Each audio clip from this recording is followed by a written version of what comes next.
விஜய் அவருடைய திருப்பூர் பிரச்சாரம் தற்போது நிறைவடைந்திருக்கிறது. பயமா இருந்துச்சுன்னா பயம் எனக்கு உச்சக்கட்ட பயத்தில் இருந்துச்சு. எனக்கு வந்து ரொம்ப நாளைக்கு பிறகு இப்படிப்பட்ட பயம் எனக்கு வந்து இன்னைக்கு தான் பார்த்துருக்கேன். ஏன்னாட்டா நம்ம ஏற்கனவே கரூரில் இந்த பிரச்சனை வந்துச்சு. ஏன்ட்டா ஒரு அன்ஆர்கனைஸ்டான ஒரு கூட்டமாக இருந்துச்சு இல்லை, அதே மாதிரி கூட்டம் மறுபடியும் எங்கே இருந்துச்சுன்னா குளத்தூரில் அந்த பயத்தை நான் பார்த்தேன். எனக்கு வந்து ஒரு வியர்டாக இருந்துச்சு.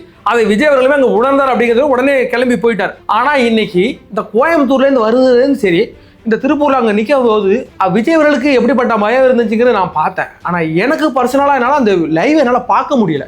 ஏன்ட்டா இங்கேருந்து உடையாடுறான், அங்கேருந்து உடையாடுறான், தாவுறான், வண்டிக்குள்ள இடையெல்லாம் போடுறான். அது அன்ஆர்கனைஸ்டாக இருக்குது. கொத்தா வராங்க, அங்கேருந்து இங்கேருந்து வராங்க. எனக்கு வந்து ஏற்கனவே நம்ம தூத்துக்குடியில் ஒரு கூட்டம் ஒன்று வந்துச்சு. அப்படியே மலை மாதிரி ஒரு 10 ஊர் 15 ஊர் 36 பஞ்சாயத்து ஒன்று கூடி வராங்க. ஏதோ ஒன்று கேட்டு வர மாதிரி வந்துன்னு இருந்தாங்க. நான் பார்த்தேன். அது ஒரு ஆர்கனைசராக இருந்துச்சு. பரவாயில்ல. இது அன்ஆர்கனைசராக இருந்துச்சு. எனக்கு வந்து ஏன் இதை நம்ம முக்கியமாக பேசணும்னா, இந்த எலெக்ஷன் நெருங்குற டைம் நம்ம ஏற்கனவே சொல்லிட்டு இருக்கோம். ஒரு சிறு அசம்பாவிதம் இருந்தாலும் இதை வச்சு ஃப்ரேம் பண்ணுறதுக்கு எவ்வளோ அளவு துடிச்சிக்கிட்டு இருக்காங்க அப்படிங்கிறது பார்த்தோம். இந்த சண்டிகாரனுக்கு வேற வேலை ஒன்றுமே கிடையாது. போட்டுட்டாங்க. இந்த ஒரு 15 பேர் மயக்கம் போட்டு விழுந்துட்டாங்க அப்படிங்கிறத பார்த்தாங்க. 15 பேர் இவ்வளோ கூட்டத்தில் 15 பேர் மயக்கம் போட்டு ரொம்ப கம்மி. இதை விட அதிகமாக மயக்கம் போட அடிக்கிற வெயில் அப்படி. நேற்று எங்கள் ஊரில் பக்கத்தில் ஒரு திமுக கூட்டம் மயக்கம் போட்டு விழுந்துட்டாப்பல. சண்டிவில் காரணம் என்ன பண்ணிட்டு இருக்கான்னு தெரியல, போடலை அதெல்லாம். இப்படியான ஃப்ரேம் பண்ணிட்டு இருக்கிறாங்க. உடனே பார்க்குறேன் திமுகவோட அஃபிஷியல் ஐடிவிங்க இருக்கிறாங்கல்ல, சாட்டை திருமகன் இருமாவன காரத்தையும் உட்காந்து குத்த வச்சுட்டாங்க. எங்க இதில் ட்விட்டரில் குத்த வச்சுன்னு பொண்ணுங்கிறாங்க. 10 ட்வீட் பொண்ணுங்கிறானுங்க. இதெல்லாம் அவர்களுக்கு ஒரு இரையாக மாறிக்கிட்டு இருக்கு அப்படிங்கிறத பார்க்குறோம். இதை நம்ம எப்படி தடுக்க முடியும்? இந்த கூட்டத்தில் என்ன பண்ணுவேன்னு கேட்குறேன். எனக்கு ஒன்று புரியலை. அதாவது வண்டி பின்னாடி போகாத, விஜய் தாவி பிடிக்காத, இதெல்லாம் நம்ம பேசிக்கிட்டு இருக்கோம். நான் இதையா எடுத்து மெயினாக பேசிக்கிட்டு இருக்கேன்னா இது பிரச்சனையாக இருக்குது. விஜய் அவர்கள் வெளில வரத்துக்கே பயப்படுறாரு. நம்ம சொல்கிறோம்ல, அந்த மனுஷன் வெளில வர மாட்டேங்கிறாரு சொல்கிறதுக்கு இது ஒரு முக்கிய ரீசனாக இருக்குமோ? நம்ம தான் அந்த குற்றச்சாட்டு வைக்கிறோம். நானும் வைக்கிறேன், நீங்கள் வைக்கிறேன், எல்லாம் வைக்கிறோம்.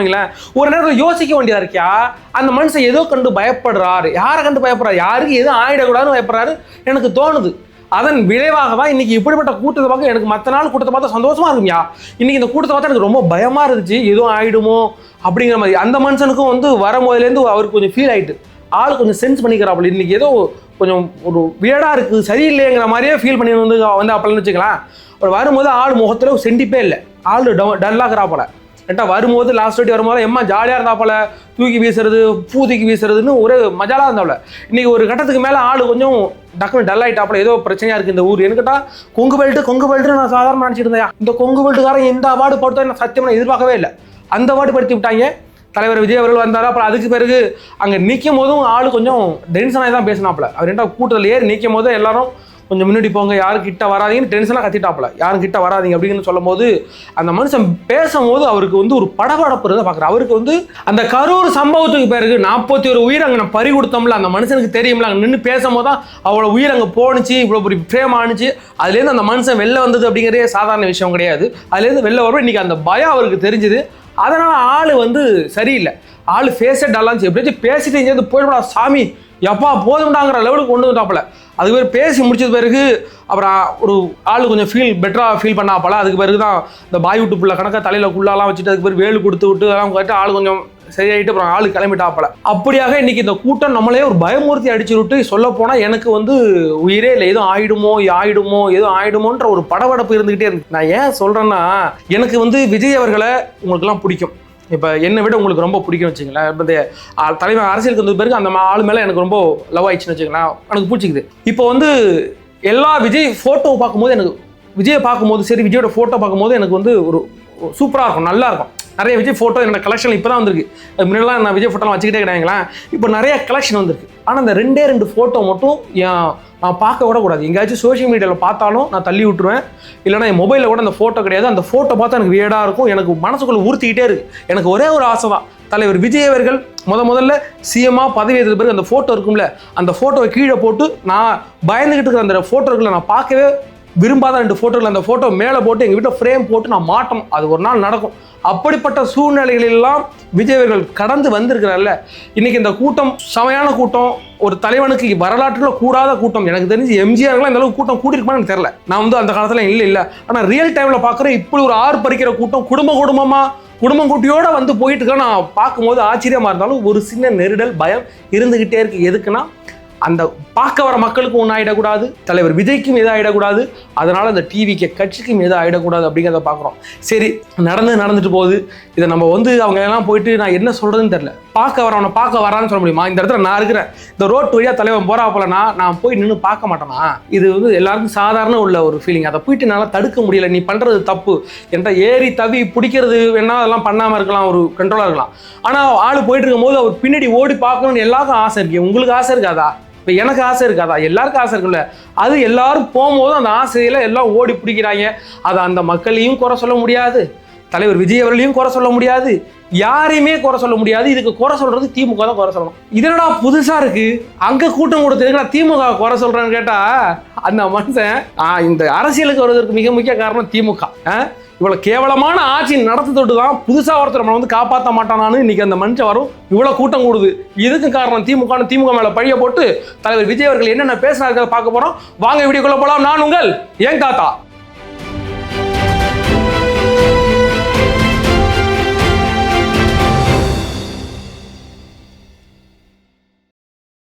எங்களோட வீடியோக்களை பாருங்க, சேனலை சப்ஸ்கிரைப் பண்ணி வச்சுக்கிடுங்க, லைக் பண்ணுங்க, கமெண்ட் பண்ணுங்க. உங்களோட தாழ்மையான கருத்துக்களை கமெண்ட் செக்ஷன்ல தரமா போட்டு கமெண்ட் பண்ணி விட்டுருங்க.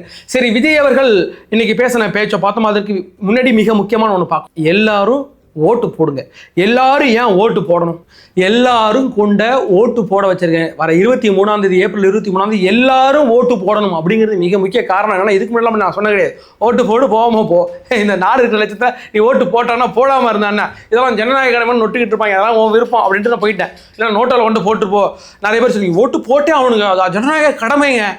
இருக்கிறவங்களாம் திருட்டு வேலை எங்கடா ஓட்டு போடுறது? சும்மா ஓட்டு போடுது, நோட்டா கொண்ட ஓட்டு போடு, ஓட்டு போட்டு நோட்டா வந்து நிற்க போதா, எம்எல்ஏ நிற்க போதா, சும்மா அறிக்கட்டமாக பேசிட்டு இருப்பாங்க. எனக்கு அதெல்லாம் உடன்பாடே கிடையாதுங்களே. நான் அப்பெல்லாம் ஓட்டு போடலன்னா அதெல்லாம் நீ ஓட்டு போய் போடுங்கலாம் சொன்னதே கிடையாது. நான் ஓட்டு போடுவேன், அவ்வளோதான். மற்றவனை கொண்ட ஓட்டு போடலாம் நான் சொல்லவே மாட்டேன். அதெல்லாம் எனக்கு பெரிய உடன்பாடு கிடையாதுங்களே. ஆனால் இந்த முறை மிகப்பெரிய வாய்ப்பு கிடைச்சிருக்கு அப்படிங்கிறத நமக்கு பல வருடங்களுக்கு பிறகு நல்ல வாய்ப்பு கிடைச்சிருக்கு. அதனால எல்லாரையும் கொண்டு ஓட்டு போட சொல்லுங்க. அதற்கு மிக முக்கிய காரணம் என்ன அப்படின்னு பார்த்தீங்கன்னா, இந்த தேர்தலில் இப்போ நடக்க போகிற எலெக்ஷனில் வெற்றி வாய்ப்பு எப்படி இருக்குங்க? 1 ஓட்டு 2 ஓட்டு வித்தியாசத்தில் ஜெயிச்சான். ஒரு ஆள் 1 ஓட்டு வித்தியாசத்தில் ஜெயிப்பார், ஒரு ஆள் 2 ஓட்டு வித்தியாசத்தில் ஜெயிப்பார், ஒரு ஆள் 5 ஓட்டு வித்தியாசம், ஒரு ஆள் 10 ஓட்டு வித்தியாசம். அப்படிதான் ஜெயிக்க போகிறாங்க. திமுக ஜெயிச்சாலும் சரி, தாவைக்கா ஜெயிச்சாலும் சரி, அதிமுக ஜெயிச்சாலும் சரி, நமக்கு அவங்களுக்கு தான் போட்டிங்கிற பட்சத்தில் நம்ம ஆள் நிப்பாப்பல ஒரு 50,000 ஓட்டு நம்மளால 50,000 ஓட்டு, திமுக 50,002 ஓட்டு, 50,003 ஓட்டு, 3 ஓட்டு வித்தியாசத்தில் ஜெயிச்சு போடுவாங்க. அப்போ நமக்கு என்ன நினைப்போம், ஐயோ ஒரு 3 ஆளை எங்கேயாவது தேர்த்தி பிடிச்சி கொண்டாந்து போட்டுருந்தோம்னா நம்மளால ஜெயிச்சிருப்பாப்லேன்னு நமக்கு ஒரு ஏக்கம் வரும்ல. கண்டிப்பாக இந்த வரப்போகிற ரிசல்ட் ஃபுல்லாகவே போன காலகட்டங்களில் 4,000, 5,000, 8,000, 10,000 அதிமுகவும் திமுக இருந்துச்சு. இந்த வாட்டி அப்படிலாம் இருக்காது. எல்லாமே 1 ஓட்டு 2 ஓட்டு 5 ஓட்டு 10 ஓட்டு வித்தியாசம்லாம் இருக்கும். அதனால் அவன் கோயம்புத்தூர் இருக்கிறாப்புல, என் நண்பர் இருக்கிறாப்புல, அவர் இங்கே வரத்து ரொம்ப கஷ்டப்படுறாப்புல. அதனால் நான் ஓட்டு போட வரலன்னா யாரும் சொல்லாதீங்க. உங்களுடைய நண்பர்கள் இருந்தாலும் சரி, கோயம்புத்தூர்லேயே சென்னையிலேயோ ரொம்ப தூரமாக இருப்பீங்க, இங்கே உள்ளவங்க அங்கே இருப்பான், அங்கே உள்ள இங்கே வந்துட்டு இருப்பாங்க. ஒரு 500 200 செலவாகுமா? நான் தரேன்னு சொல்ல மாட்டேன், அப்படி இத்தனை கொடுக்குவேன். அதனால் எப்படியாவது ஓட்டு போட்டுட்டு போங்க.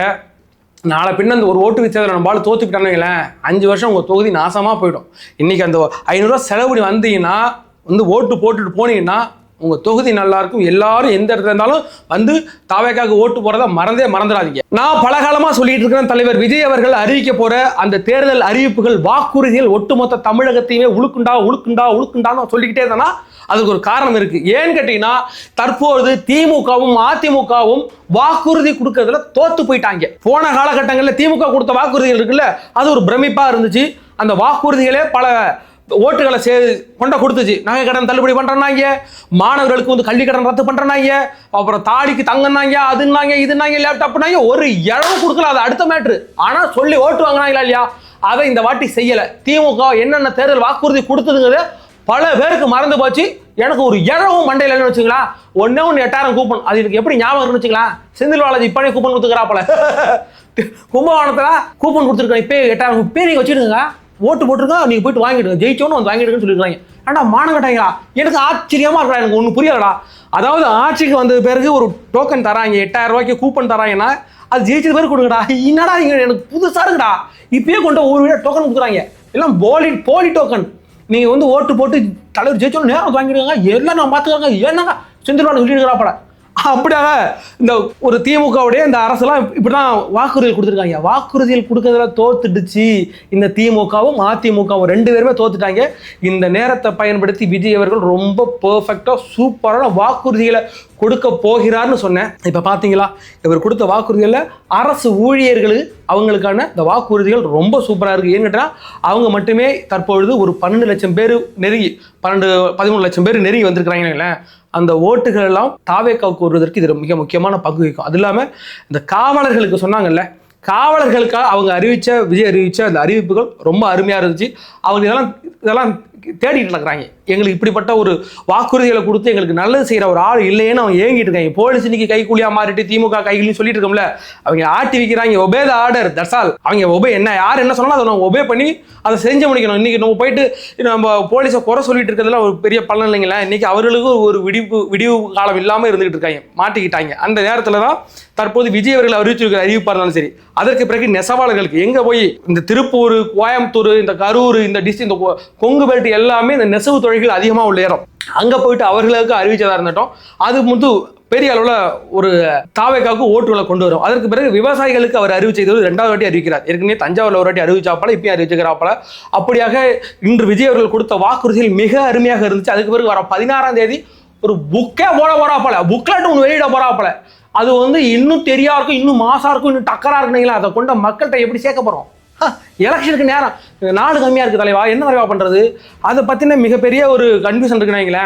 தற்போது இந்த அதிமுக திமுக எல்லாம் இருக்கிற 4 வாக்குறுதியை பெருசா கொட்டை இடத்துல போட்டு கொடுத்துருக்கான். இந்த வச்சுக்கோ நீ வச்சுக்கோங்க, அது மக்கள்கிட்ட ஈஸியா சேருது. நம்ம தாவேக்கால ஒரு பெரிய பிரச்சனை என்னன்னா, இந்த தாவேக்கா டைம் வீடு வீடா போய் ஓட்டு கேட்கறதே தோத்து போயிட்டாங்க. அவங்க நிறைய இடத்துல வீடு எல்லாம் யாரை பார்த்தாலும் எங்க வீட்டு தாவைக்கார வரவே இல்லைங்க, எங்க வீட்டில் ஓட்டு கேட்கவே இல்லைங்க, நான் எப்படியா ஓட்டு போட முடியும்? ஏன் கல்யாண வீட்டில் தாய் மாமா கல்யாணம் வச்சுட்டு பத்திரிக்கை கொடுக்க மாதிரி கம்ப்ளைண்ட் பண்ணிட்டு இருக்காங்க. அவங்களும் ஒன்றும் பிரச்சனை கிடையாதுங்களேன். அவங்கள்ட்ட சேர்க்கறதுல நம்ம தோத்து போயிட்டோம். நமக்கு இன்னொரு வேற ஒரு வழி என்ன இருக்கு? வேற ஒரு வழியாக தற்போது சமூக வலைதளம் பெரிய அளவில் இருக்குண்ணே, அது மூலமாக நம்ம சேர்த்தணும். நம்ம வீடியோக்குள்ளேயும் சரி, ஒவ்வொரு வாக்குறுதி போன வாட்டியே கொடுக்கும் போதெல்லாம் வாக்குறுதினுக்கு தனியாக வீடியோ போட்டு கொடுத்துட்டு இருந்தோம். ஒவ்வொரு வீடியோவை போடுவீங்களேன். தற்பொழுது விஜய் அவர்கள் கொடுக்கப்பட்ட எல்லா வாக்குறுதிகளையும் புக்கிலட்டி வர 16ஆம் தேதி வெளியிட போறாப்பல, அதை கொண்டு எந்த அளவுக்கு சேர்க்க முடியுமோ சேர்த்துருங்க. பல வேட்பாளர்கள் புக் அடிக்க பயப்படுறீங்களா? காசு இல்லையா, என்ன பிரச்சனைன்னு தர்றவங்களுக்கு எத்தனை புக் கொடுத்தாங்களோ அதை அப்படியே ஸ்ப்ரெட் பண்ணி கொடுங்க. எது மெயினான வாக்குறுதி அதெல்லாம் சேர்த்துருங்க. கண்டிப்பாக இது தாவேக்காவுக்கு பெரிய அளவில் ஓட்டு சேர்க்கறது. நான் இந்த ஒரு ஸ்டோக்கை நான் எதிர்பார்க்கவே ஆட்டி தரமான ஒரு அட்டாக் ஒன்று போட்டுக்கிறாப்பல, திமுக மேலே ஒரு அட்டாக் ஒன்று போட்டுக்கிறாப்பல மனுஷன். அது பார்த்தீங்கன்னா இந்த வாக்குறுதிகள்லாம் யாரும் கொடுக்காத சில வாக்குறுதிகள், சொல்லப்போனால் அரசு ஊழியர்களுக்கு கொடுத்த வாக்குறுதிகள் இருக்குல்ல, அது டக்கராக இருக்குது. அது என்னென்ன அப்படிங்கிறது ஒரு ஷார்ட்டாக பார்ப்போம். நெசவாளர்கள் தயாரிக்கிறாங்கல்ல, அந்த தயாரிப்புகளை உலக அளவில் சேர்க்கணும். அதாவது தமிழ்நாடு இந்தியான்னு மட்டும் கிடையாமல் இதை உலக அளவில் சேர்க்கணும். இப்போ நானும் சொல்றேன், இந்த கருப்பு கலர் சொக்கா போட்டுக்கிறேன்ல, இந்த சொக்காவோட ரேட்டு 500 ரூபா தான். ஆனால் இதே சொக்கா நீங்கள் சிங்கப்பூரில் எடுத்தாலோ, சவுதி அரேபியாவில் எடுத்தாலோ, லண்டன் எடுத்தாலோ, லண்டன்லாம் எடுத்தால் இதோட ரேட் 4000 3000 வரும். அப்போது இங்கே உள்ள பொருள் வெளிநாட்டில் மதிப்பு அதிகமாக இருக்குன்னா அந்த மதிப்பை அங்கே கொண்டு போய் நான் சேர்க்கணும். அதனால இந்த நெசவாளர்கள் தயாரிக்கிற இந்த பொருட்களை உலகமயமாக நான் மாற்றுவேன் அப்படின்ற. அதுக்கு பிறகு வெற்றி தறி விற்பனை நிலையம் என் பேரில் ஒன்று தொடங்கியிருக்காப்ல, நான் சப்போர்ட் பண்ணாமல் இருப்பேனா? கட்சி எம்எல்ஏ தொடங்கிறாப்ல. அதனால கண்டிப்பாக இந்த வெற்றி தறி விற்பனை மையம், நான் இந்த வெற்றி தறி விற்பனை நிலையம் எதுக்குன்னா, அந்த தறி நெய்கிறாங்கல்ல, அங்கே உள்ள மூலப்பொருட்களை நான் ஒரு அரசு விற்பனை நிலையமாக வச்சுவேன். அங்கே போயிட்டு நீங்கள் குறைந்த விலையில் வாங்கிக்கலாம் அப்படின்னு நெசவாளர்களுக்கு சொல்லியிருக்கிறாரு. அதற்கு பிறகு பார்த்தீங்கன்னா, நிலையற்ற விலை உயர்வாலும் அந்த மின்சாரம்லாம் அந்த பொழுது கட்டாயிட்டு கிடைக்கிறதுனால இல்லை, அதனால அப்படிப்பட்ட குடும்பங்களுக்கு 30,000 ரூபாய் நாங்கள் வருஷத்துக்கு அவங்களுடைய வங்கியிலேயே நாங்கள் கொடுத்துருவோம் அப்படின்னு இருக்கிறாரு. அதற்கு பிறகு அந்த கைத்தறி விசைத்தறி என்று இருக்கு, அந்த கைத்தறி பண்றாங்கல்ல அவர்களுக்கு இலவசமாக அந்த மின்சாரம் எப்படி கொடுக்கப்பட்டனா 500 யூனிட் கைத்தறிக்கும் விசைத்தறிக்கு 1500 யூனிட் நாங்கள் ஃப்ரீயாக கொடுப்போம் அப்படின்னு இருக்கிறாரு. அதுக்கு பிறகு இந்த நெசவாளர்கள் உற்பத்தி செய்கிறாங்கல்ல, அதில் அவங்களுக்கு மூலப்பொருட்கள் தேவைப்படும், நூல் சாயம் இதெல்லாம் தேவைப்படும்ல, அது 50% உங்களுக்கு மானியம். இதுக்கு சாயம், கருப்பு கலர் சாயம், இந்த சாயம் வாங்குறதுக்கு 1000 ரூபா, இதுக்கு நூல் வாங்குறதுக்கு 500 ரூபானா, நூல் 500 ரூபானா அதில் பாதி 250 கொடுத்தா போதும் போயா. அப்புறம் இந்த சாயம் 1000 அதில் 500 கொடுத்தா போதும் போயா அப்படின்னு இந்த நெசவாளர்களுக்கு அவர்கள் அது மூலப்பொருட்களுக்கு 50% மானியம் கொடுக்குறார். அதற்கு பிறகு நெசவாளர்களுக்கு ஓய்வூதியம், ஒரு ரொம்ப வயசாயிட்டாங்க அப்படின்னா அவங்க ஓய்வு பெற்றுட்டோம்னா அதுக்கு அவங்களோட ஓய்வூதியமாக 3000 கொடுக்குறேன் அப்படின்னு சொல்லியிருக்காரு. அதற்கு பிறகு விவசாயி, எங்களை வாழ வைக்கிற விவசாயி அவர்களுக்கு நாங்கள் கொடுக்கறதாக 5 ஏக்கருக்கு குறைவாக நீங்கள் நிலம் வச்சிருந்தீங்கன்னா, இப்போ நீங்கள் சொசைட்டி இருக்குல்ல, நம்ம ஊர் சொசைட்டி, அந்த சொசைட்டியில் நீங்கள் பயிர்க்கடன் வாங்கியிருந்தா அது முழுமையாக ரத்து செய்யப்படும். யாருக்கு? 5 ஏக்கருக்கு கீழே 4 ஏக்கர் 3 ஏக்கர் 3.5 ஏக்கர் வச்சிருந்தீங்கன்னா உங்களுக்கு முழுமையாக தூக்கி விட்டுருவாங்க. நீ எவ்வளோயிரம் உங்களுக்கு கடன் வாங்கியிருந்தாலும் சரி. ஆனால் 5 ஏக்கருக்கு மேலே வச்சுக்கிறேன், நீ கொஞ்சம் பெரிய ஆளுன்னா உங்களுக்கு 50% தான் ரத்தாகும். நான் சொல்கிறேன், ஒரு 1.5 லட்சம் நீங்கள் வாங்கியிருக்கிறீங்க, எனக்கு 6 ஏக்கர் இருக்குது, என்ன பண்ணுறீங்கன்னா நீங்கள் வந்து 1.5 லட்சம்னா அதில் பாதி 75,000 கொடுக்கணும் நீங்கள். ஆனால் 4 ஏக்கரா வச்சுருந்தீங்களா, கம்மியாக வச்சுருந்தீங்களா, உங்களுக்கு டோட்டல் பிரி அப்படின்னு சொல்லிக்கிறாப்புல. அதற்கு பிறகு நெல்லுக்கு வந்து 3500 ரூபா அடிப்படை விலையாகவும், கரும்புக்கு 4500 ரூபா நாங்கள் அடிப்படை ஊதியமாகவும் நாங்கள் கொடுப்போம் அப்படின்னு இருக்கிறாரு. அதற்கு பிறகு உழவன் தோழன் திட்டம், அதாவது குத்தகை வாங்குறாங்கல்ல, சில பேர் வந்து எங்கள்கிட்ட நிலம் இல்லைங்க, என்னங்க பண்ண முடியும், நானும் விவசாயி தாங்கன்னா உங்களுக்கு நிலம் குத்தகை கொடுப்பாங்கல்ல, லோக்கலில் நிலம் குத்தகை எடுத்து நம்ம பண்ணலாம். அவர்களுக்கு வருஷத்துக்கு 10,000 ரூபா உங்களுக்கு இனாமாக கொடுக்கப்படும். இனாமா கிடையாது, உங்களுக்கு உரிமை அப்படின்னு சொல்லிக்கிறாப்புல. அதற்கு பிறகு அரசு ஊழியர்களுக்கு தரமான கோரிக்கையில் இது மிக முக்கியமான கோரிக்கை. பல பேர் காத்து நிற்கிறாயா, எவ்வளவு பேர் போராடிக்கிறான் தெரியுமாயா? இடைநிலை ஆசிரியர்கள் போராட்டம், செவிலியர்கள் போராட்டம், அங்கன்வாடி ஊழியர்கள் போராட்டம், போராட்டம் எம்மா போராட்டம் நடந்துருக்குது. என்னத்துக்கு? அடுத்தபடியாக அரசு ஊழியர்களுக்கு இன்று விஜய் அறிவித்திருக்க அந்த திட்டம் இருக்குல்ல, அந்த தேர்தல் வாக்குறுதிகள் வேற லெவல் வாக்குறுதி. உண்மையா சொல்ல போனா ஏன்னு கேட்டீங்கன்னா, பல ஆண்டுகளாக, அந்த 5 ஆண்டுகளா இல்ல, மொத்தம் ஒரு 10-15 ஆண்டுகளாக போராடிட்டு இருந்தாங்க. அவங்க அதிமுக பீரியட்லையும் போராடிட்டு இருந்தாங்க, திமுக பீரியட்லையும் போராடிட்டு இருந்தாங்க. அவங்க வாழ்க்கை போராட்டம் அதே போச்சு. இந்த இடைநிலை ஆசிரியர்களை 16 வருஷமா ஏமாத்திருக்கிறாங்க இந்த அதிமுக திமுகவும். அதையெல்லாம் நான் நிறைவேற்றுங்கிற மாதிரி சொல்லிக்கிறாப்புல. என்ன மாதிரி சொல்லிக்கிறாப்புல பார்த்தீங்கன்னா, அதாவது ஃபர்ஸ்ட் வந்து ஓபிஎஸ், எந்த ஓபிஎஸ்? திமுக சேர்ந்துங்கிறாப்புல அந்த ஓபிஎஸ். அது கிடையாது. ஓபிஎஸ்னா பழைய ஓய்வூதிய திட்டம், அதாவது பழைய ஓய்வூதிய திட்டத்தை நிறைவேற்ற கோரி பல ஆண்டுகளாக போராடிட்டு இருக்காங்க. இவங்க ஏமாத்தி திருடி திம்பாங்க தவிர யாருக்கும் செய்வாங்களா? கொண்ட வாக்குறுதி கொடுத்தாப்புல. எப்போ? கடந்த முறை போராட்டம் ஜாக்டோ ஜியோ போராடிட்டு இருந்தப்பல கொண்டா இவங்க தான் சத்தியமொழி கொடுத்தாங்க, சரி கிழிச்சு விட்டாங்களாக்கா. அந்த மனுஷன் சொல்லுறாப்புல, நான் வந்தா அதை நிறைவேற்றி தரும் அப்படிங்கிறாப்புல. அதுபோக 5, 6 அந்த ஆண்டுகளுக்கு பிறகு 5-6 வருஷத்துக்கு பிறகுலாம் நீங்க டெம்பரவரியா நீங்க ஸ்கூல்ல ஒர்க் பண்ணிட்டு இருந்தீங்கன்னா உங்களுக்கு பணி நிரந்தரம் செய்யப்படும். யார் யாருக்கெல்லாம்? ஆசிரியர்களுக்கும் சரி, செவிலியர்களுக்கும் சரி, நாங்கள் பணி நிரந்தரம் செய்யப்படும். இது வேற லெவலில் தாக்குதலை ஏற்படுத்தும்.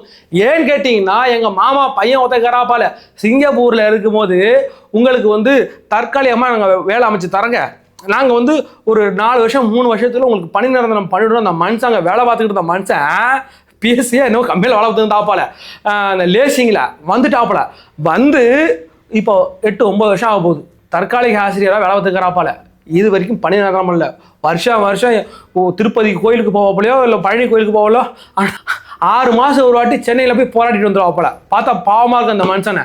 இன்னைக்கு அதே மாதிரியான தமிழ்நாட்டில் லட்சக்கணக்கான பேர் இருக்கிறாங்க பணி நிரந்தரம் செய்யப்படாமல். இடைநிலை ஆசிரியர்களுக்கு அவர்களுக்கு சம வேலைக்கு சம ஊதியம் திமுக கொடுத்த வாக்குறுதி 356 அமல்படுத்த கோரி போராடிக்கிட்டு இருக்கிறாங்க. அதே மாதிரி செவிலியர்கள் இதே திமுக கொடுத்த வாக்குறுதி 356 அமல்படுத்த போராடிக்கிட்டு இருந்தாங்களா இல்லையா? கொண்டப்பட்டு அதனால அடிச்சு கொண்டு போன இந்த வாத்தியாரை போட்டு பொழந்தாங்கய்யா. டிவியில் வந்து லைவ் போட்டுக்கிட்டு இருந்தானுங்க இந்த வாத்தியாரை போட்டு பொழக்கிறதுலாம். அந்த மனுஷன் இந்த வாத்தியார் மறுபடியும் அதே ஸ்கூலுக்கு தான் படிக்க போகப்பட அந்த உள்ள பிள்ளைங்க பார்த்துருக்காதா? அந்த அளவுக்கு அட்டூழியம் பண்ணாங்க. அவர்களுக்கெல்லாம் ஒரு நல்ல திட்டத்தை விஜய் அவர்கள் கொடுத்துரு, நான் வந்தால் பண்ணி தரணுங்கிறாப்பல. இது உண்மையிலேயே டிவிக்கு பெரிய அளவு ஓட்டை கொண்டாந்து சேர்க்கும்.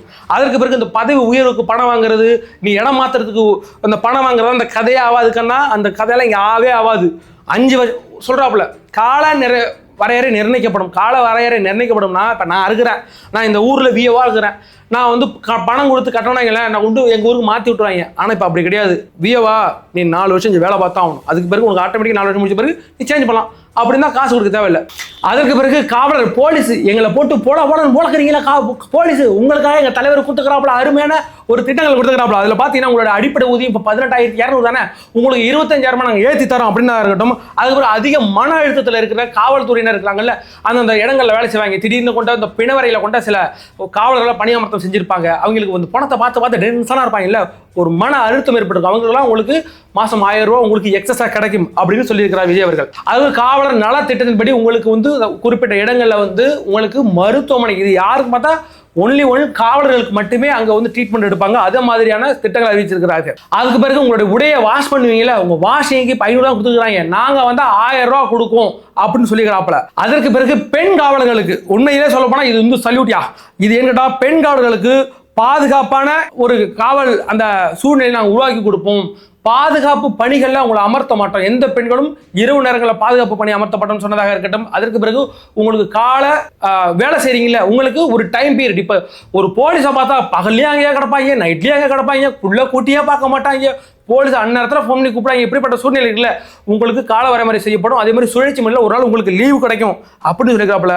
அதற்கு பிறகு பெண் காவலர்களுக்காக தனியாக ஒரு ஓய்வு அறையும், அது இல்லாமல் மொபைல் டாய்லெட் இருக்குல்ல, எந்தெந்த இடங்கள்லாம் பெண்கள் வேலை செஞ்சிருக்காங்களோ அந்த இடத்துல மொபைல் டாய்லெட்டை ஒன்று 5 அறைக்கு ட்ராப்ல அங்கே நீங்கள் போயிட்டு உங்களுடைய அந்த பிரச்சனைகளை தீர்வு செய்யலாம் என்று இன்றைக்கு வந்து காவலர்களுக்காக இருந்தாலும் சரி, ஆசிரியர்களுக்காக இருந்தாலும் சரி, விவசாயிகளுக்கு, அதுபோக நெசவாளர்களுக்குன்னு மிகப்பெரிய ஒரு நல திட்டங்களை விஜய் அறிவிச்சிருக்கிறார். இது பெரிய அளவில் இம்பாக்ட் ஏற்படுத்தும்.